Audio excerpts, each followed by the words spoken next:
পর্যাপ্ত পরিমাণ বরাদ্দ থাকলেও ডিলারদের সার সিন্ডিকেটের কারণে সরকারি মূল্যে সার পাচ্ছে না কৃষক। এসব সিন্ডিকেট বন্ধের দাবিতে ঠাকুরগাঁয়ের বালিডাঙ্গিতে বিক্ষোভ মিছিল করেছে কৃষকরা।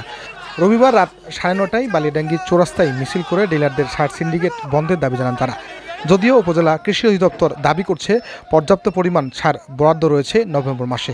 অনেক সিন্ডিকেট ব্যবসা চলতেছে।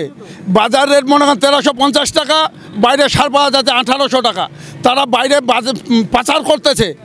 সরকার থেকে যেহেতু সারের ব্যাপারে কোনো ক্রাইসিসের কথা বলা হয়নি, এখানকার কিছু ডিলার সিন্ডিকেট করে কৃষকের পকেট থেকে প্রচুর পরিমাণে টাকা টেনে নেওয়ার তারা ধান্দা করছে এবং মানুষকে তারা বিভিন্নভাবে হয়রানি করছে।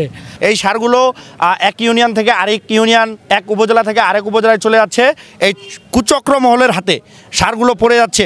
ডিলারশিপগুলোর আমরা শাস্তি দাবি করছি। প্রতিটি ডিলারের গুদামে জরুরিভাবে অভিযান চালার জন্য এই বালিয়াডাঙ্গি উপজেলা কৃষি প্রশাসনের কাছে আমার দৃষ্টি আকর্ষণ করছি এবং হাত জোর আবেদন প্রত্যেকটি মানুষ যেন সার পায় এই প্রত্যাশা আমরা করছি।